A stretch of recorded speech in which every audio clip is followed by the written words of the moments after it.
am delighted to be here again, Michael Roosevelt, Senior Court Service Analyst with the Criminal Justice Services. Well, why are we doing this broadcast, Judicial Council? We think it's important that courts come together from time to time to discuss important and critical issues that relate directly to their work.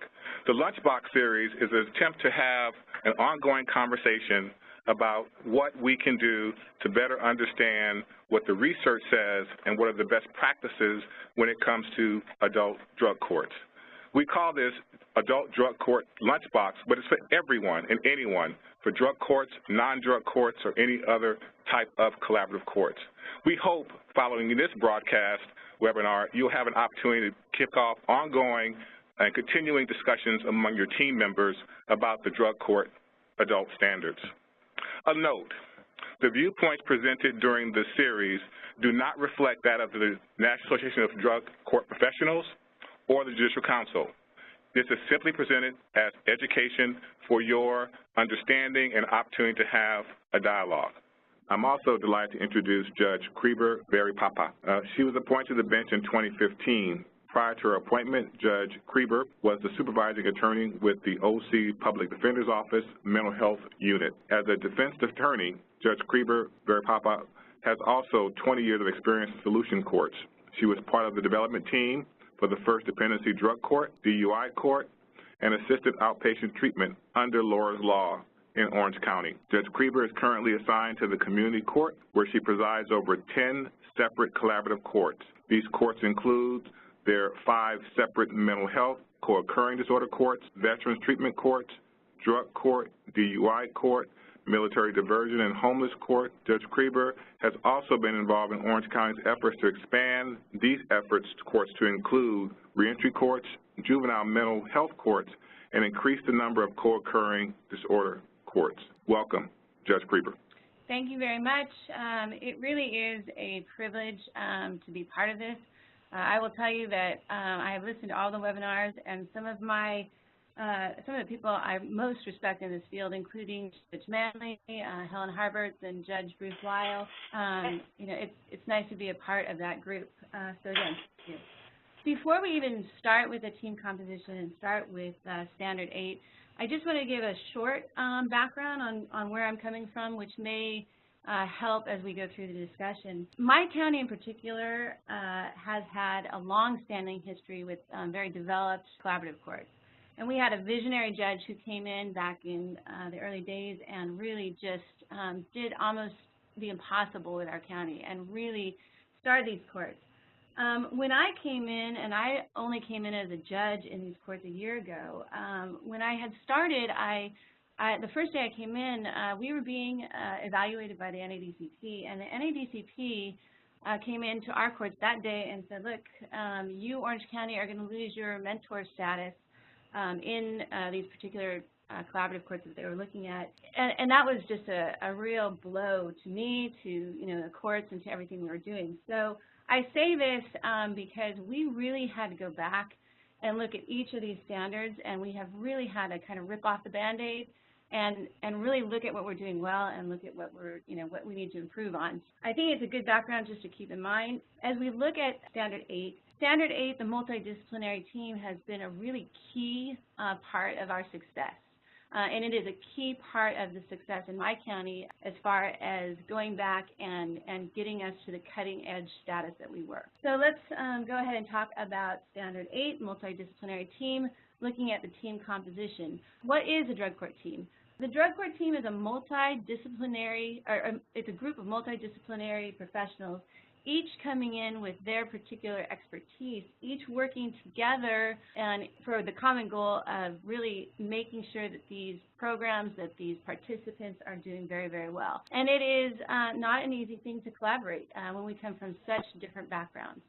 But as you look at the slide, one of the most important things for my county is the steering committee, because the steering committee for us is something that we really needed to go back and talk to the chiefs. I need the chiefs of all departments to really have a buy-in. We are a large county. I have 10 of my own courts, and then we have about 8 different courts, drug courts and DUI courts, and the outlying courts. So we are a big county doing a lot of courts, which means we really need to be on the same page. So the steering committee for us and the strength of that steering committee has been key. I think the point to be taken is that our policy decisions are made at that level, not necessarily at the in-court level. So for us, again, the steering committee has been a really key component.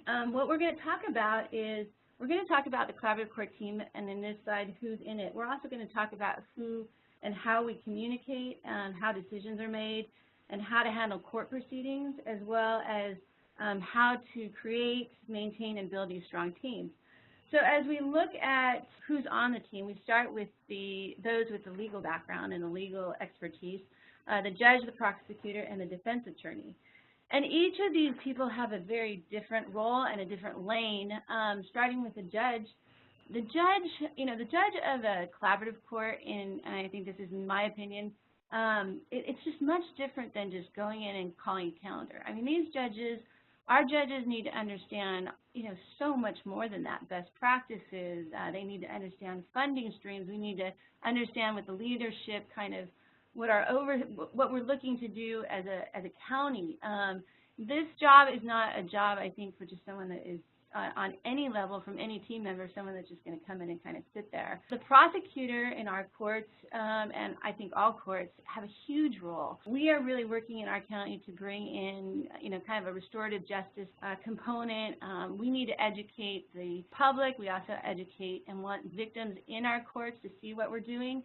This is something that is really key, probably for us, because in all of our collaborative courts, more in the mental health courts, veterans court, but in all of our collaborative courts, we take really serious cases. I'm not sure that that's true on all counties, but I have lifers in here. I have multiple strike priors. I have really serious cases, so nobody takes their job lightly. And the prosecutor's role in that is she is vigilant. They are vigilant, and they really are keeping an eye on things. The defense attorney also has multiple key roles, but I find that the defense attorney's ability to communicate, not just to the team, but to the particular participant, is key. The participant really needs to know what they're getting into. They need to be able to talk to their attorney. They need to know their rights. Our success, and as we progress in the program with the participant, really starts with that defense attorney's ability to communicate those rights. We then go to our supervision professionals, which are probation officers. They're in charge of the drug test, alcohol testing, all the home visits, the compliance checks, and supervise. I will let you know that for our county, we have had a history of not having law enforcement at the actual table, and that's something that's changing, because that is one of those things that if you look at other counties, you look at the success rates, having law enforcement, the sheriffs, the particular city and county law enforcement officers literally at the team table, not just oversight. We have them at oversight, but at the team level is something that is a really big component to a successful team. And another side note is when Ms. Harden from the NADCP came in and kind of was evaluating us and letting us know, where our strengths and weaknesses were, this was a big thing that needed to change for us. So we are getting law enforcement, sheriffs, and local law enforcement agencies at the table in that courtroom, and it's a big part of the community supervision. Next, we have treatment representatives. The treatment representatives can be a number of people. They can be healthcare agency. For us is the primary for our drug courts. In our other collaborative courts, I have contracted out professionals for treatment. So I have hybrid models depending on the different courts. Each of those representatives, no matter if it's the multiple agencies, and I have multiple agencies there, but the treatment representative that gives us the specific information is always not just at, on the team, but at the table as well. Finally, and maybe in some ways for us it's been most important, is the court coordinator, because the court coordinator for us has done something that has made our courts the ability to really come out from being behind the curve in some of these practices, because the court coordinators in our courts have been constantly in charge of data. The data-driven information is really something that allows me to go to the board of supervisors, to the other stakeholders, and say, this is how successful we are, and we know this because we've got 20 years of history that shows that. That has been something that's been a huge huge part of our ability to go forward. They also are overseeing the budget. They are constantly scavenging for money, since that is part of what we do. I need to know all the grants. I need to know what other grants are available. They are continually looking into that, and I have multiple staff for that. And then they also are doing the scheduling and staff meetings and coordination, and also to a great degree, they are coordinating what we'll talk about in a little while, which is the training component. The pre-court staff meetings, this is first and foremost something that every team member is a part of. We just can't go forward, and no one's going to risk it, and not in a county where, like I said, if I've got multiple strike priors and I've got a history of violence and I've got a lot on the line, no one takes these courts and these staffings lightly. We have, and this may be a point of discussion, I'm not sure that this is a good model for everyone, but it's effective right now for us. We have kind of a hybrid model. If the calendar is on Tuesday, the pre-staffing meeting at the treatment location is done by probation, healthcare, and the public defender. They will hash out everything, and the DA, and they will hash out everything that's kind of coming in, what the issues are, and they'll have that discussion. And many times, the public defender is just checking on whether their client is getting the appropriate treatment. They go through a lot. If I have 10 calendars, which means morning and afternoon calendars every day. I have to, every minute of my world is kind of accounted for, and I need to make sure that I'm using it wisely. So they pre-staff. I am not at that pre-staffing. When they come in the next morning, so for a Tuesday morning calendar, they come in and it is it's business and it's on. They do the problems first, so we discuss any potential sanction recommendations or decisions that the court needs to make or proposals that I need to weigh in on. We do that first. Then our next group of people we talk about is just the participants that are doing well. And I have reports then that are coming in. And I don't know if that's true for every county. I know that my courts, all of Orange County, we do digital files. So I'm all on the computer. I don't have any paper files, haven't since I've become a judge, which means that the probation officer files a report, which I file as confidential. So it's not something that even another judge can access necessarily. But I have reports on every single person coming in. So that report has, the information that I need in order to be able to discuss things with the participant. The next slide describes just how those means of communication are set up. And this again, is at a stakeholder level. As you start, and sometimes it needs to be changed midway, but this needs to be an MOU, buy-in, agreement, understanding of how these channels of communication are going to be had. And there's a lot to weigh in on. There's a lot of confidential information. For instance, if I'm a judge, I have the ability to have confidential notes that judges down the line shouldn't, because they have specific information, shouldn't necessarily be able to get into. So we have that ability, which again may not be in all courts, but is just an example of some really decisions that need to be made early on so that you don't run into problems. The type of information, the information we share, again, this reinforces that the defense attorney is communicating with his client. They know what they are walking into. They know what we're talking about. This kind of goes through a litany and a list of things that we do talk about: attendance, alcohol test results, compliance, conditions of arrest, certain factual things that will go into need to be addressed by the court. What I don't need to know is a play-by-play, and I don't need to know, this morning during therapy, we addressed molest issues. I don't need to know that. What I do need to know is trauma victim, engaged in treatment, recommended X, Y, and Z. And the only reason I need to know trauma victim is because I need to know that this is why they're recommending treatment. So we've really perfected kind of, and are still working on it. I think there's still things that we can improve on. What discussion pieces we have, what are we talking about? We discuss how, again, how teams are communicating and how decisions are made. Again, this for us absolutely is covered in the pre-staff meetings. But when I described a hybrid, the hybrid for us is that I actually have two pre-staff meetings, right? So we have the pre-staff where the team discusses with the attorney, everyone's on the same page, issues that need to be decided, outlined. That's the day before. And then I have the pre-court staffing, which is we start at 8:15 and we review every case and decisions and anything that needs to be contested, put on a contested calendar. But we really go through everything specifically that morning. So that's a second staff meeting. And again, no one in my county is going to miss any of those meetings because stakes are so high. I mean, the success of these people and the success of our participants, the stakes, you know, they're looking at some really serious charges if we're not on top of it. So no one, again, takes, in our county anyway, we do not take that staffing lightly. And then into the next slide, we start talking about, first of all, what the judge takes and what the judge considers. Our teams are very comfortable with their roles. We've had to go back and redefine our roles, make sure those lanes are clear. We've done some really heavy lifting in the area of standards manuals, and so my teams know what their role is. They, you know, the individuals, they know what the other person's role is, and when they come in, everyone presents, makes their recommendations. Court makes a decision. If it has to be a hearing, it's a hearing.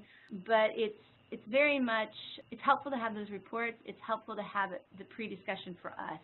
Again, I think there could be many people on the line right now that would see that as an extra added you know, you might not have the staff for that, but this is what we're doing right now in our county. So then how does this differ from the actual court hearing? This really starts with what a court hearing is. And what happens, so if my staff comes in at 8:15, we go through everything. We start with the problems. And then when I get out to court and calling the participants and we're starting our proceedings in court, my team is there. Everyone is there. Everyone's at the table. Everyone is present. But, you know, we've already decided what is happening with each case. And I have already been prepped on any issues or anything that I need to reinforce. I have the reports in front of me, and I know these people. I mean, I've been working with them now, and I'm very familiar with each of their cases and have the reports in front of me. Pre-staff meeting means that we are all in the same, not that we're in agreement necessarily, because sometimes there's objections that have been made and need to be put on the record, but we're in agreement as far as this is how we're going to proceed. I do really think that the idea that attendance at staff meetings is, I mean, that's just not critical. That's kind of a primary. It goes through what these court hearings and how the court hearings are set up. And the first bullet point talks about every 2 weeks. This is, again, phase 1, every 2 weeks.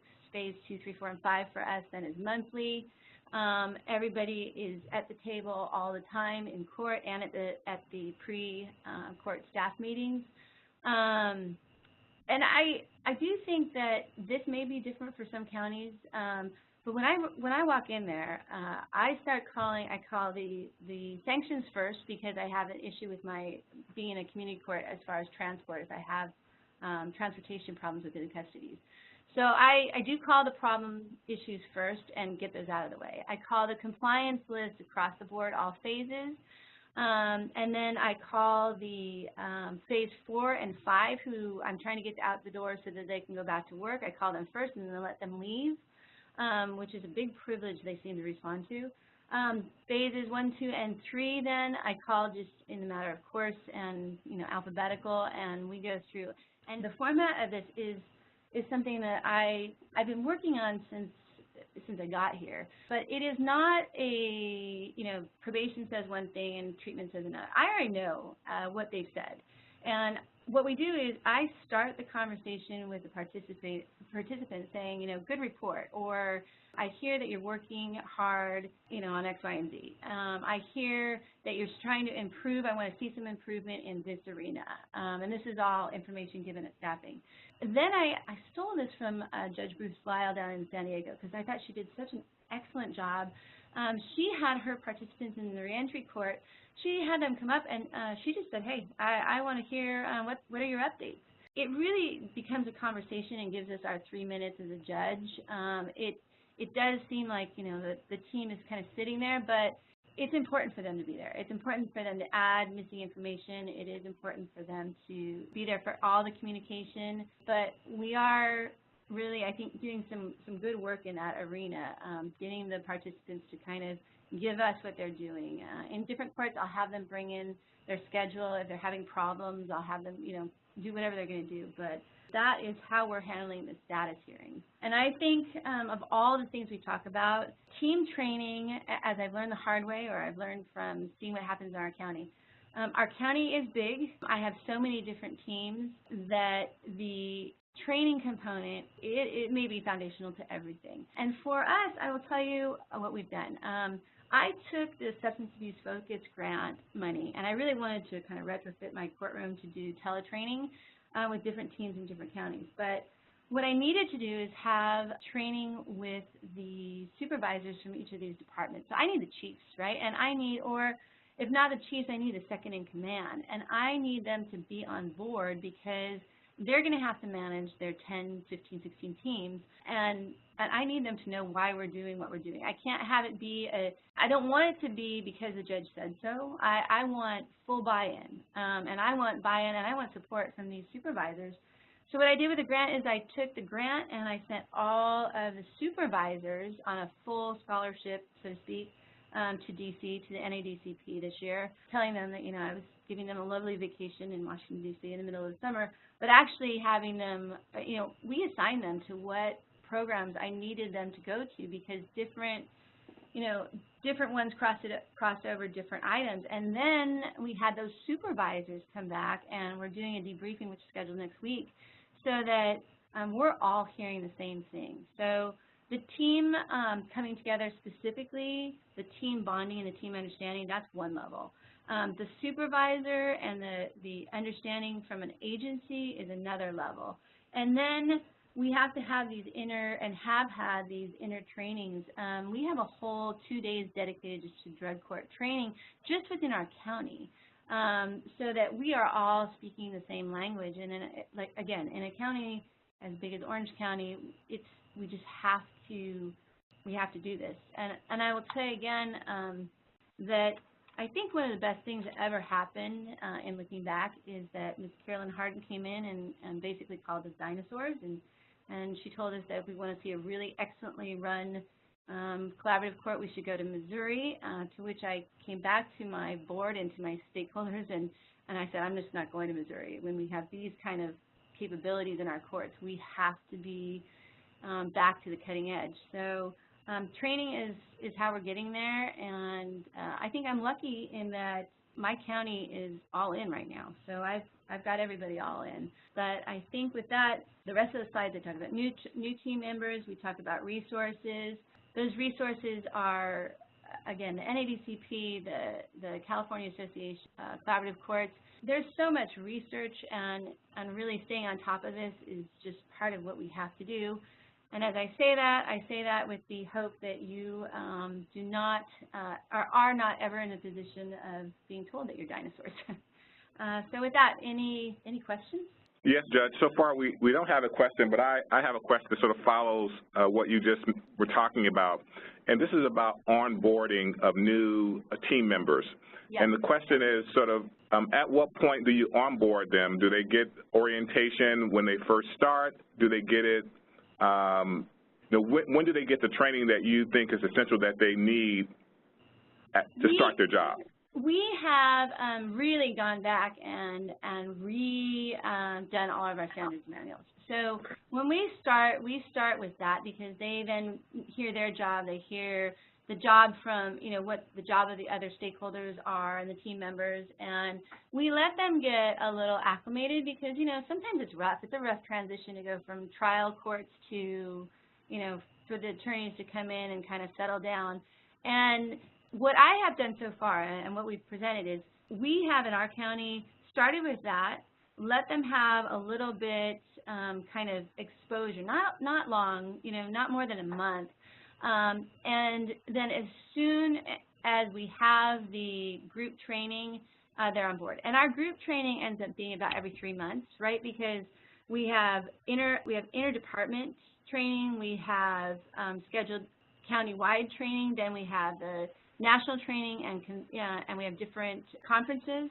And so we make sure that the new people are sent with more seasoned people, but are sent to the first available kind of global training that we can get them to. And so it's kind of a process because getting them really saturated into this whole other area can be a lot, especially if they don't have any background in it. So we've kind of taken that approach on our end. And again, the biggest support part of that is going back to their supervisors, and the steering committee has really come in and recognized that we can't have people not trained, including our, our judges or any stakeholder. And a side note too, we've kind of taken a different tact. And I told our stakeholders, I need people who are really at the top of their game. I don't want this to be a part-time job, and I don't want this to necessarily be a job that's coming in with misdemeanor attorneys.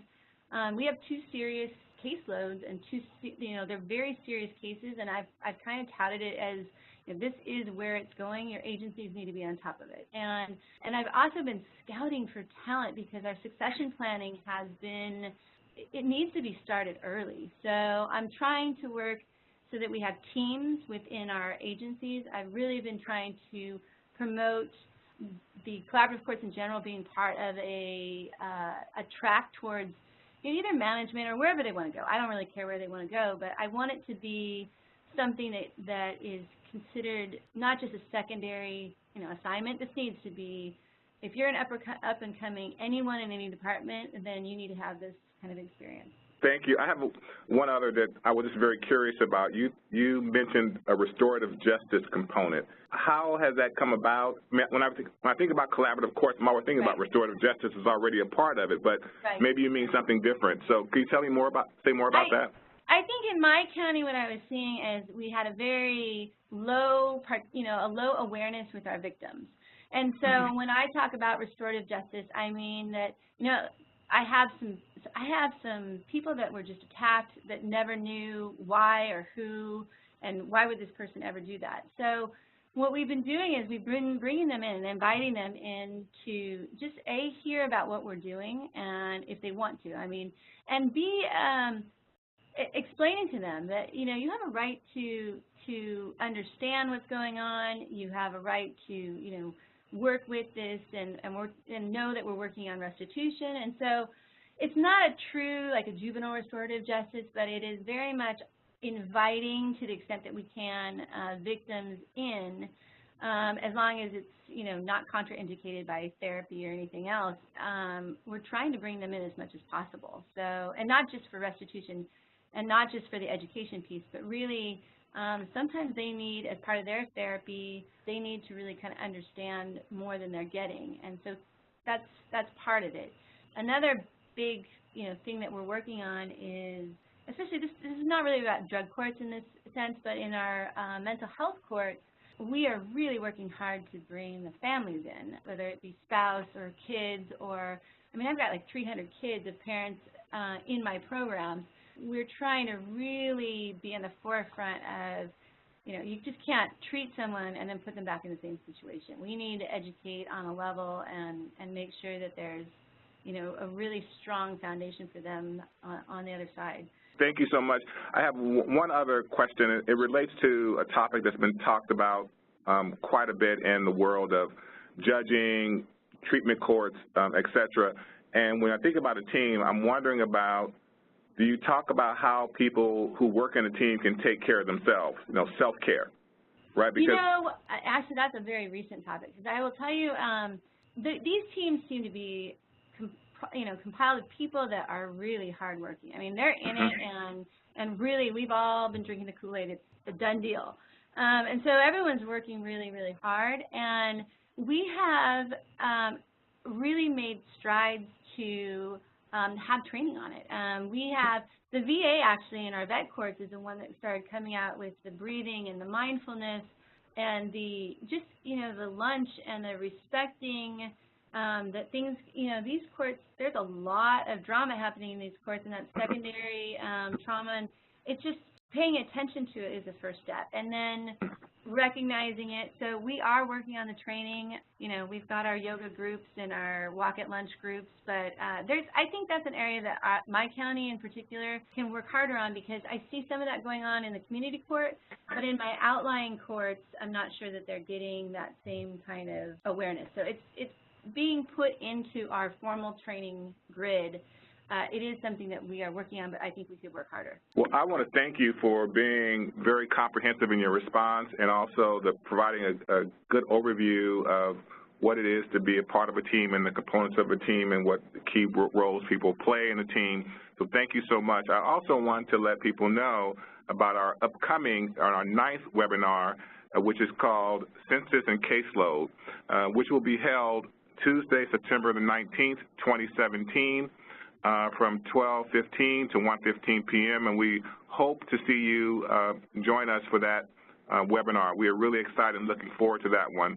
I want to thank you all for joining us this afternoon, and we look forward to having you participate in the future.